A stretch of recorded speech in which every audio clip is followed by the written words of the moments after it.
Teachers, प्रधान, parents, principles शुरू हो जाएं, साथियों मैं आपको बता दूं 80% प्रॉब्लम प्रिवेंट हो जाएगी। मानते हो कि नहीं? मानते हो कि नहीं? आप उधर मत देखो, मेरी तरफ देखो, आप मेरी तरफ देखो, मैं आपसे बात कर रही हूं। देखिए मैं इतनी एनर्जी आपको दे रही हूं, कम से कम मुझे डायरेक्टली देखो और सुनो।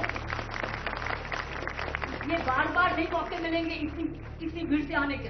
क्या चाहते हो बार बार आए हम दूसरे तरीके से मिलेंगे अब, लेकिन ये एक बहुत ही हिस्टोरिकल इवेंट है। Can I have your attention? Thank you. Can I? ये मर्मरिंग जो चल रही है मुझे भूल जाता मुझे अगला क्या बोलना है। तो अगर आप थोड़ा सा सुन लेंगे, ये दिल्ली का आंदोलन है। अगर हमने सपना अपने प्रधानमंत्री जी का पूरा करना है तो साथियों ये आंदोलन करना होगा या करवाया जाएगा। करोगे या करवाऊं? बोलो। अब ध्यान से सुनो। इसलिए आपको पता है पुलिस से पहले मैं लेक्चरर थी। मैं 2 साल पॉलिटिकल साइंस पढ़ाई है Amritsar Khalsa college for women में, मुझे पढ़ाना भी आता है। साथियों अगर आपको एंटरटेनमेंट चाहिए तो बाहर चले जाओ। साथियों आपका धन्यवाद। नमस्कार, मैं रवीश कुमार। था तो स्वागत समारोह, लेकिन किरण बेदी ने इसे लेक्चर समारोह में बदल दिया। उनके भाषण से लगा कि वे सिर्फ मुखौटा या चेहरा बनने नहीं आई हैं। उन्होंने बीजेपी के कार्यकर्ताओं को सामाजिक क्रांति लाने का कार्यक्रम दिया और कहा कि अब से बीजेपी का एक एक कार्यकर्ता समाज सुधारक बनेगा। किरण बेदी ने अपने 6 P के साथ सामाजिक क्रांति का आह्वान कर दिया, इसलिए कहा कि स्वागत समारोह लेक्चरर समारोह बन गया। पीपीटी पावर पॉइंट प्रेजेंटेशन की शैली में 6 P का मतलब इस तरह से उन्होंने समझाया। पहला P है पेरेंट, जो अपने बेटे बेटियों पर नजर रखेंगे, बेटा बेटी में भेदभाव नहीं करेंगे, बेटी को बहादुर बनाएंगे और बेटे को समझदार। दूसरा P है प्रिंसिपल, जो स्कूलों में मूल्य देंगे जिससे बिगड़ा हुआ लड़का भी सुधर जाएगा। तीसरा P है प्रीचर, यानी पुरोहित, पादरी और मौलवी मंदिर, मस्जिद, गुरुद्वारे और चर्च के प्रधान महिला सुरक्षा को लेकर संदेश देंगे। अगर ये तीनों काम करें तो इससे 80% समस्या समाप्त हो जाएगी। बेदी ने महिला सुरक्षा के मसले पर समाधान का फॉर्मूला दिया है। उन्होंने कहा कि पुलिस सुरक्षा नहीं कर सकती, कचहरी नहीं कर सकती, अपने आसपास की जिम्मेवारी लें, आसपास घंटी बजाएं। आम आदमी पार्टी ने भी महिला कमांडो तैनात करने का या गलियों में तैनात करने का ऐसा कुछ फॉर्मूला दिया था। तो देखते हैं कि दिल्ली वाले घंटी बजाने का फॉर्मूला चुनते हैं या कमांडो का। किरण बेदी ने कार्यकर्ताओं को खूब सुनाया भी कि कैसे बात सुनी जाती है, यहां तक कि कह दिया कि आपको एंटरटेनमेंट चाहिए तो बाहर चले जाइए। साफ है उन्होंने पहले ही भाषण से बीजेपी पर अपना अधिकार जमा लिया या जता दिया कि किरण बेदी ही ऐसी ही हैं। अभी 2 P अभी बचे हुए हैं। चौथा P हुआ पॉलिटिशियन वाला। उन्होंने नेताओं से कहा कि आप पब्लिक लाइफ में हैं, चुनकर आएंगे तो क्या करेंगे? एंटी वीमेन यानी महिला विरोधी शब्दों का इस्तेमाल नहीं करेंगे, ऐसे बयानों का बचाव नहीं किया जाएगा, इसी आदत डालनी पड़ेगी। 5वां P पुलिस को बताया, जो जांच और अपराध रोकने का काम ठीक से करेगी। अब यह साफ नहीं है कि किरण बेदी ने बीजेपी के कुछ सांसदों, विश्व हिंदू परिषद के नेताओं को भी यह संदेश दिया है या नहीं, लेकिन इस एक P के सहारे उन्होंने अपने ऊपर लग रहे आरोपों पर अपना स्टैंड जरूर साफ किया कि वे ऐसे बयान बर्दाश्त नहीं करेंगी। ऐसा लग रहा था कि वे एक सामान्य कार्यकर्ता, चेहरा की तरह नहीं, बीजेपी अध्यक्ष या मुख्यमंत्री के उम्मीदवार के तौर पर बोल रही हैं। इस हद तक अधिकार से बोल रही थी कि एक बार यह भी कहा कि आंदोलन करोगे या करवाऊं। किरण बेदी ने CMO यानी मुख्यमंत्री कार्यालय का खाका भी बताया कि वो कैसा होगा। उन्होंने कहा कि CMO इन्हीं 5 P का हब होगा, केंद्र होगा। सरकार इन 5 P से काम करवाएगी। एक दिन सचिवालय में अफसरों, मंत्रियों के साथ आम लोगों से भी वो मिलेंगी, सरकार मिलेगी। बेदी ने इसे PM मोदी का गुड प्रैक्टिस बताया है। इस तरह की बात आम आदमी पार्टी ने भी की थी, लेकिन एक दिन इतने लोग आ गए कि मुख्यमंत्री रहते हुए केजरीवाल को कार्यक्रम ही रद्द करना पड़ा। खूब आलोचना हुई थी। किरण बेदी ने कहा कि दिल्ली में टकराव होता है तो नुकसान होता है, हमने इस 1 साल में गवर्नेंस खोया है, पर उन्होंने यह नहीं बताया कि इस 1 साल में कसम गवर्नेंस के नाम पर चुनाव क्यों नहीं हुए। ऐसा नहीं था कि वो सिर्फ लेक्चरर की तरह ही बोल रही थी, उनके भीतर का एक नेता भी था जो आने वाले दिनों में और उभरेगा। दिल्ली बीजेपी को नेता की तलाश तो पूरी हो गई है, मगर किरण बेदी के नेता बनने की तलाश अभी शुरू हुई है। बेदी ने कहा कि बीजेपी का कार्यकर्ता समाज सुधारक बनेगा, अभी से ही झुग्गियों की सफाई में जुट जाएगा। प्रधानमंत्री ने कहा कि जहां झुग्गी वहां मकान, लेकिन मैं कहती हूं स्वच्छ झुग्गी स्वच्छ मकान। 3 हफ्ते बचे हैं चुनाव में। बीजेपी जानती है कि आम आदमी पार्टी का सामाजिक आधार कहां है, इसलिए झुग्गियों में मकान बनाने और सफाई करने के सहारे वो आपको चुनौती देती हुई लगी। कॉलोनियों को नियमित करने के मसले पर शुक्रवार शाम अरविंद केजरीवाल ने त्रिलोकपुरी में एक संवाद कार्यक्रम भी किया और अपनी नीतियां बताई। किरण बेदी के स्वागत स्थल से थोड़ी ही दूर पर बीजेपी के राष्ट्रीय अध्यक्ष तालकटोरा स्टेडियम में बोल रहे थे, जहां बीजेपी ने दलित सम्मेलन का आयोजन किया था। दिल्ली में 25% दलित हैं, 12 रिजर्व सीटें हैं। पिछले विधानसभा चुनाव में आम आदमी को 9 सीटें मिली थी, बीजेपी को सिर्फ 2, कांग्रेस को 1। तो दिल्ली की लड़ाई सिर्फ चेहरे के स्तर पर नहीं हो रही है, जातियों और इलाकों का भी रोल अब धीरे धीरे सामने आ रहा है। किरण बेदी अकेले शामिल हुई तो शाजिया इल्मी को कई और नेताओं के साथ बीजेपी में शामिल कराया गया। शाजिया ने बीजेपी के राष्ट्रीय अध्यक्ष अमित शाह से मुलाकात कर सदस्यता ग्रहण की। उनके साथ the lion of Punjab, Jimmy Singh Sahab the great, Agnipath, हाले दिल, शूट आउट एट लोखंडवाला, मस्ती जैसी लोकप्रिय और सुपरहिट फिल्मों के संगीतकार आनंदराज आनंद भी शामिल हुए। शाजिया ने कहा कि वे चुनाव नहीं लड़ेंगी, पार्टी के लिए काम करेंगी, आम आदमी पार्टी की कथनी और करनी का फर्क लोगों को बताएंगी। उधर अजय माकन ने निधि कुलपति से कहा कि किरण बेदी ने राजनीति में आने के लिए झूठ बोला है। इनकी बेटी के मेडिकल एडमिशन में सही तरीके से नहीं हुआ था एडमिशन। ये सब तथ्य अब सामने लाए जाएंगे। बीजेपी ने पोस्टरों में किरण बेदी को उतार दिया है। दफ्तर के बाहर लगे पोस्टर में सतीश उपाध्याय आगे हैं, किरण बेदी पीछे। लेकिन आज के भाषण से साफ हो गया कि आगे कौन है। अच्छा है, किरण बेदी ने अपनी सोच का एक खाका रख दिया है। हो सकता है कि आने वाले दिनों में वो और भी बातें कहें, स्पष्ट करें, लेकिन आज जो कहा उससे यही लगा कि वो अपनी तरफ से ही ऐलान कर रही हैं कि बीजेपी की मुख्यमंत्री की उम्मीदवार वही हैं। हमारे साथ मौजूद हैं स्टूडियो में प्रदीप सिंह, वरिष्ठ पत्रकार, अभय दुबे, राजनीतिक विश्लेषक, और संबित पात्रा जी हैं, बीजेपी के प्रवक्ता आ जाएंगे। आशुतोष, आम आदमी पार्टी के नेता, वो भी आ ही रहे हैं। मीम अफजल, कांग्रेस के नेता, वो आ चुके हैं। अभय जी, आपसे शुरू करते हैं। आज के भाषण से अब ये औपचारिक ऐलान, अभी सटकल को छोड़ देते हैं कि वो मुख्यमंत्री के उम्मीदवार हैं या नहीं हैं, क्योंकि वो सरकार, सेक्रेटरी और 5P के फॉर्मूले के हद तक चली गई हैं। जो एक पॉलिटिशियन निकला है अभी तक, वो उस पर आपकी टिप्पणी? देखिए, इस भाषण को सुन के तो पहली छवि ये मन पे पड़ती है कि दिल्ली को नरेंद्र मोदी का दिल्ली संस्करण मिल गया है। तो वो कैसे? सब कुछ, हर तरह से। नरेंद्र मोदी भी इसी तरह के उसमें बात करते हैं, 3 C's, 4P, 4K, वो भी इसी शैली में। एक वेबसाइट है, अगर आप उसमें अपना नाम अभय डालेंगे तो A से वो डाल देगा एरोगेंट, B से बिहार, या फिर बेनोवेलेंट डाल देगा। तो वो इस तरह से नरेंद्र मोदी इसी शैली में नरेंद्र मोदी बात करते हैं। और नरेंद्र मोदी की एक और शैली है कि जब से प्रधानमंत्री हुए हैं, वो लगातार कोशिश कर रहे हैं कि समाज की व्यवहार शैली और व्यक्तियों की व्यवहार शैली बदल जाए। हाँ, ठीक है। जबकि मुझे ऐसा लगता है कि जो आदमी चुन के आता है उसका काम तंत्र को सुधारना होता है, व्यक्ति की मानसिकता सुधारना। किसी भी व्यक्ति को आप नैतिकता का और अच्छे नेक चलने का इंजेक्शन नहीं लगा सकते। उनकी कोशिश है। क्यों नहीं लगा सकते? नहीं, कोशिश कर रहे हैं। मैं मान रहा हूं, वही कोशिश वो भी करती हुई दिखाई पड़ी। पेरेंट्स के बारे में बात कर रही हैं, इनके बारे में बात करें। ये सारी बातें नरेंद्र मोदी पहले कर चुके हैं अपने भाषणों में। इसलिए मैं कह रहा हूं कि नरेंद्र मोदी का ये एक दिल्ली संस्करण है किरण बेदी के तौर पर।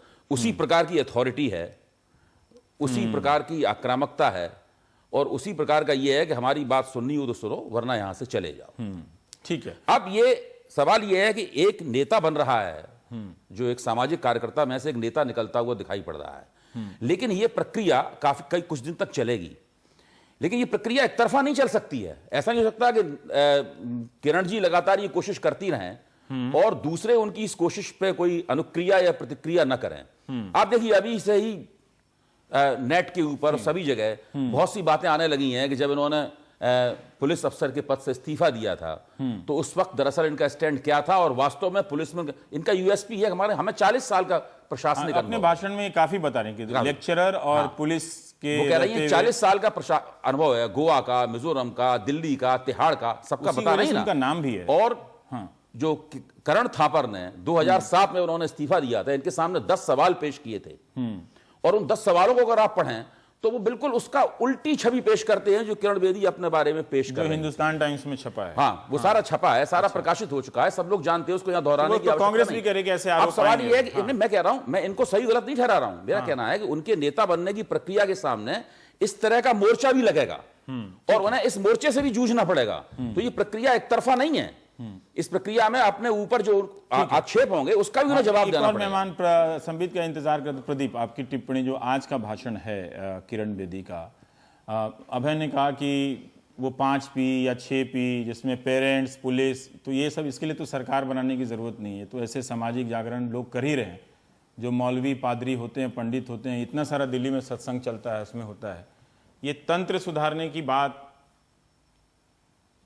से इनके आप इत्तेफाक रखते हैं या नैतिक शिक्षा का कार्यक्रम भी साथ साथ चलना चाहिए? नहीं, मेरा मानना है कि समन्वय होना चाहिए। देखिए, भारत की संस्कृति को देखें या किसी भी पुराने देश को अगर आप देखें तो समाज की भूमिका हमेशा रही है। और चुनाव तो सरकार का होता है ना? नहीं, हाँ जी, बिल्कुल ठीक कह रहे हैं आप। हम कैसा समाज हो इसके लिए तो नहीं चुनते। समाज जो है वो सरकार पर या सत्ता पर या प्रतिष्ठान पर ही निर्भर रहे, ऐसा नहीं हो सकता कि सरकार किसी वैक्यूम में नहीं काम करती। सरकार आखिर उसी समाज के लिए, उस समाज के भीतर रहकर काम करती है। ठीक है। तो अगर आप तंत्र को सुधारते हैं, उसके साथ लोगों को भी ये चेताते हैं, उनको उनमें एहसास जगाते हैं कि आपकी भी कुछ जिम्मेदारी है, तंत्र की तो है ही, उससे वो भाग नहीं सकता। पर इस घनघोर स्तर पे कि 80% समाधान, मतलब अगर पादरी, पुरोहित और मौलवी चाहें, नहीं, बिल्कुल नहीं, बिल्कुल पेरेंट्स चाहें, प्रिंसिपल चाहें, सरकार में जो आ रहे हैं, जो चुन के आ रहे हैं, उनका मुख्य काम तो तंत्र को चलाना, उसको सुधारना, स्कूल बेहतर बनाना। इतने सारे बच्चों का क्या मूल्य के नाम पे वो एक और क्लास बढ़ा देगा, तो फिर फिजिक्स की जगह मूल्य ही पढ़ाई होती रहेगी। ऐसा है कि अगर इन बातों से असर होता, इतने पादरी और इतने मौलवी और इस दुनिया को बदल चुके होते, इस पूरा सरकार की जरूरत देश जो है वो राम राज्य से भी आगे जा चुका होता। फिर सरकार की जरूरत नहीं होती, किसी की जरूरत नहीं होती। तो उन्होंने कहा कि 80% तो यही 3 लोग कर देंगे। बिल्कुल बिल्कुल। अब मुझे लगता है कि हर पेरेंट्स जो है अपने बच्चों को अच्छी चीज सिखाता है, ऐसी बात तो नहीं है कि नहीं सिखाता है। के लिए उनको मुख्यमंत्री क्यों बनाया जाए? ठीक है आशुतोष जी, प्रधानमंत्री काम 20% नहीं करना है, कई बार स्टार्ट करने की प्रक्रिया उल्टी हो जाती है। पर आशुतोष, हम आज बात कर रहे हैं कि किरण बेदी का स्वागत समारोह हुआ बीजेपी के दफ्तर में और उन्होंने एजेंडे के तौर पर, कल तो आरोप प्रत्यारोप में काफी वक्त गुजरा, लेकिन आज उन्होंने अपने विजन के तौर पर, एजेंडे के तौर पर महिला सुरक्षा के सवाल का एक समाधान पेश किया। 5P, एक है पेरेंट्स, माँ बाप, प्रिंसिपल। ये 5P हिंदी के वर्ण से नहीं बने हैं, अंग्रेजी के वर्ण से बने हैं। तो पेरेंट्स, प्रिंसिपल और जो प्रीस्ट हैं, ये लोग मिलके, प्रीचर, अगर सोशल मैसेज दें बराबरी का, बेटियों को मजबूत बनाएं, बेटों को समझदार बनाएं, तो 80% इसका समाधान हो जाएगा। उन्होंने कहा कि पुलिस, पॉलिटिशियन और कचहरी, ये इन सबसे नहीं होगा, इनको भी कुछ करना पड़ेगा साथ में। इस पर आपकी राय? देखिए रवीश जी, आप तो बहुत समझदार हैं और सिनेमा वनेमा भी देखते हैं। मुझे याद पड़ता है कि एक जमाना डिस्को का जमाना था जब बीजेपी की तरफ से आता है च च च। हाँ। आपको ध्यान होगा, चाल चरित्र चेहरा, च च च। हाँ। और आज बीजेपी का चाल क्या है, उसका चरित्र क्या है, उसका चेहरा है, ये सबको पता है। हाँ। मैं कुछ बुनियादी सवाल आज खड़ा करना चाहता हूं। मैं ये कहना चाहता हूं, किरण बेदी को पार्टी में लाकर बीजेपी ने जनता के सामने कबूल कर लिया है कि नरेंद्र मोदी ने अरविंद केजरीवाल के सामने हार मान ली है।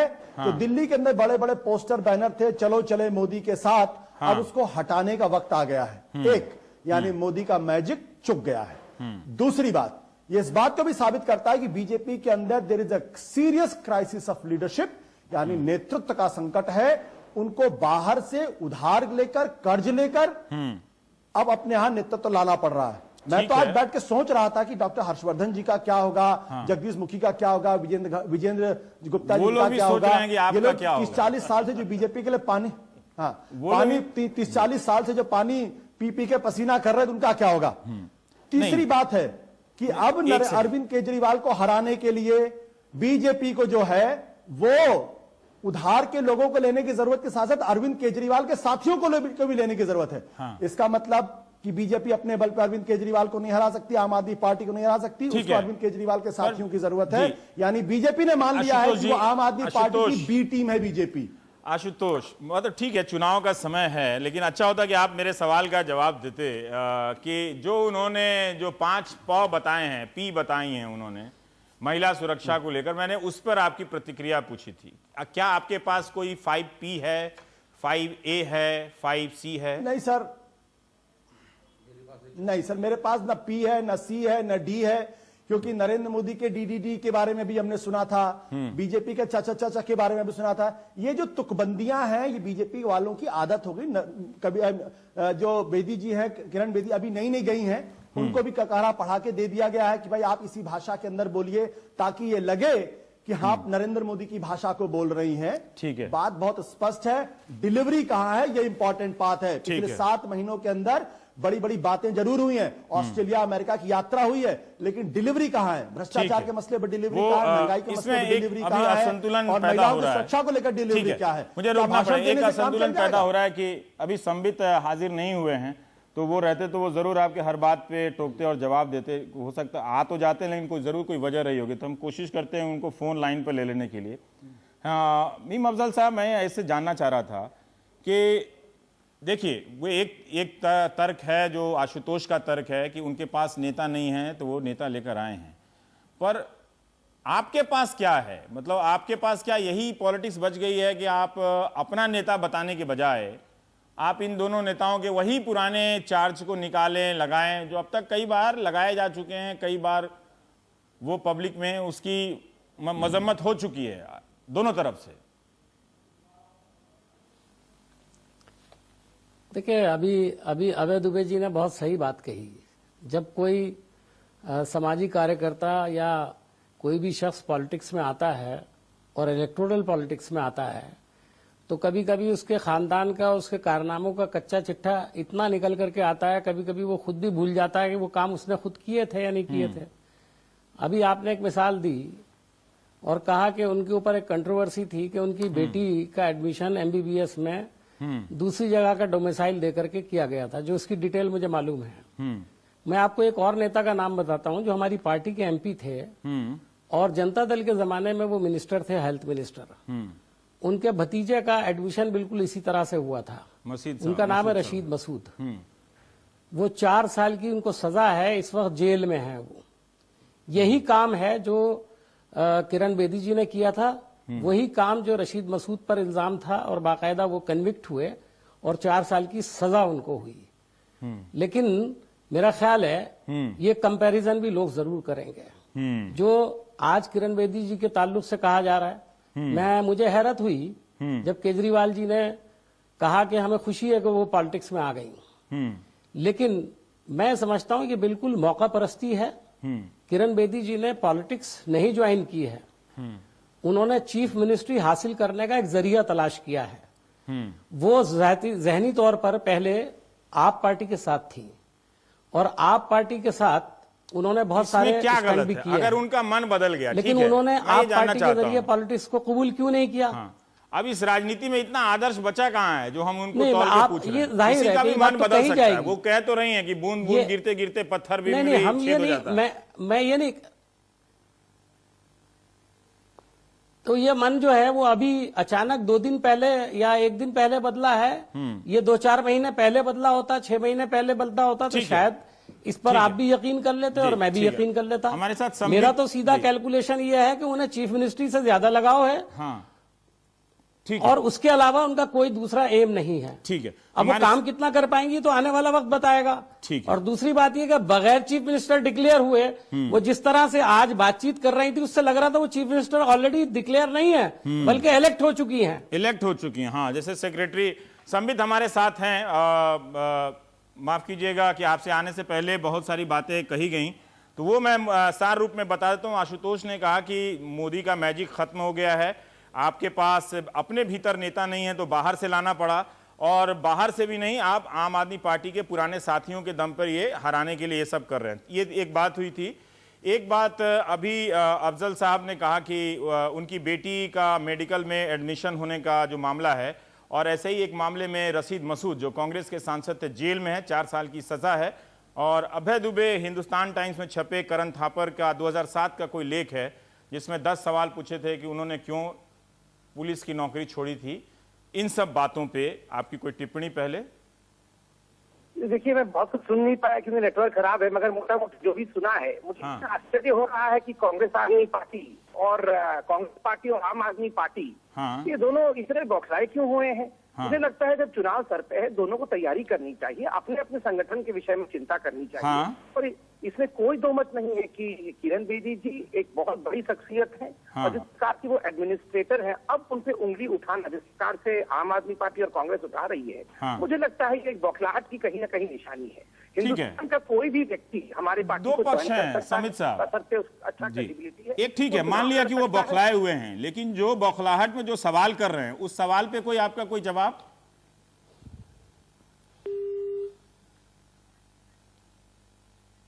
आज ये कुछ संकट है। प्रदीप जी, आप ही बचाव कर लीजिए संबित साहब की तरफ से। क्या करें, हो जाता है कई बार हो जाता है। हाँ नहीं, देखिए ऐसा है कि जब आप दूसरों पर सवाल उठाएंगे तो आप ये उम्मीद नहीं कर सकते कि आप पर सवाल नहीं उठेगा। हाँ। किरण बेदी ने सब पर सवाल उठाए हैं।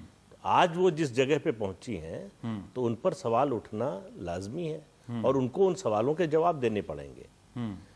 आप ये कहकर नहीं बचकर निकल सकती कि अब हम बदल गए। सब बदल जाते हैं, फिर आप किसी की बात न, किसी के इतिहास की बात मत कीजिए। कोई किसी की पुरानी बात की बात ना करे, सिर्फ आज की बात हो। तो जनता कैसे तय करेगी कि जो अचानक 3 हफ्ते पहले आया है? तो ये आपको लोगों को बताना पड़ेगा। जैसे ही वो 40 साल की बात करेंगे तब तो ये 2007 का करण थापर का लेख तो लोग गूगल 2007 के करण थापर के लेख को छोड़ भी दीजिए। अब बीजेपी के खिलाफ उन्होंने जो कुछ कहा है उसका जवाब तो उनको देना पड़ेगा। लेकिन वो कह रही है बदल गई हैं। देखिए, सबका मन बदलता है। नहीं, इसमें कोई दो राय नहीं, कोई भी बदल सकता है। पार्टी में भी जा सकती थी, लेकिन जब हम आप पर कोई आरोप लगा रहे हैं तो उसका कोई आधार होगा। हमने फिर आपकी तारीफ शुरू कर दी तो उसका भी कोई आधार होना चाहिए। हम ये तो नहीं कह सकते कि हमारा मन बदल गया। हम पहले इनको प्रेरित हुई हैं, हम पहले बेईमान कह रहे थे, अब ईमानदार कहेंगे हम, क्योंकि हमारा मन है। तो ये तो नहीं हो सकता। या तो आपने पहले जो आरोप लगाए उसमें कोई तथ्य नहीं थे, आज या जब आप मन बदलने की बात कर रही हैं तब आपके पास कोई उसका तार्किक आधार नहीं है। तो ये जब भी सार्वजनिक जीवन नीति के तौर पे एक पार्टी स्वतंत्र है कि किसी को भी लाए, वो क्या हारने के लिए तो चुनाव नहीं लड़ती? देखिए, मेरा मानना है कि राजनीतिक दल और कोई भी संगठन दो तरह से उनका विकास होता है। एक ऑर्गेनिक ग्रोथ होती है, एक इनऑर्गेनिक ग्रोथ होती है। ठीक है। कोई संगठन या राजनीतिक दल ये नहीं कह सकता कि हम बाहर से कभी किसी को लाएंगे ही नहीं। तो किरण बेदी का आना बीजेपी का ये स्वीकार करना है कि दिल्ली बीजेपी में लीडरशिप की क्राइसिस है। क्राइसिस है। संबित आ गए फिर से। संबित, पता नहीं क्या बात हुई है आज, आपके नहीं आने से बड़ा असंतुलित सा माहौल हो गया है। लेकिन मैं क्षमा मांगता हूं, मैं प्रधानमंत्री के कार्यक्रम में था, वहां सिक्योरिटी रीजन से हम लोग पहले नहीं निकल सकते थे, इसलिए पहुंच नहीं पाए। हो जाता है, कोई बात नहीं। मेरा एक सवाल है, प्रदीप यहां भी कह रहे हैं कि भाई कम से कम इतना तो स्वीकार, चीफ मिनिस्टर के उम्मीदवार के लिए आप किसी कहीं से भी ले आएंगे बाहर से? नहीं, अभी तो घोषणाएं कुछ नहीं हुई है। पर वो तो बात मुख्यमंत्री के तौर पे कर रही हैं। वो तो बता रही हैं कि करोगे, आंदोलन करवाऊंगी, नहीं करोगे तो एंटरटेनमेंट के लिए नहीं सुनना है, बाहर चले जाओ। आपने कभी किसी नेता को बीजेपी के कार्यकर्ता सम्मेलन में ऐसे बोलते सुना है? अब मैं उत्तर दे दूं, आप अगर अलाउ करें तो। जी। कुल मिला के दो चीजें हैं। पहला विषय यह है कि किरण बेदी जी जो कि एक जानी मानी हस्ती है, एक बहुत बड़ी एडमिनिस्ट्रेटर है, वो भारतीय जनता पार्टी में आई है। दूसरा विषय है कि उनको क्या रोल मिलता है ये पार्टी का पार्लियामेंट्री बोर्ड तय करेगा। मगर इतना स्पष्ट है कि एक राजनीतिक हलचल जो है वो विपक्षियों के मन में, विपक्षियों के जहन में शुरू हो गया है। और यही दिखाता है कि कितना बड़ा जो है एक value addition Bharatiya Janata party को हुआ है। तो अगर वो एक नॉन एंटिटी होती, अगर उनका किसी प्रकार का वजूद नहीं होता, तो स्वाभाविक रूप से कांग्रेस और आम आदमी पार्टी उनको अनदेखा करके आगे बढ़ जाती, इतना सवाल जवाब नहीं करती। क्योंकि उनके वैल्यू एडिशन से कांग्रेस और कांग्रेस तो खैर समाप्त ही थी, दिल्ली में आम आदमी पार्टी का जो एक मिथ बना हुआ था वो अब टूट रहा है।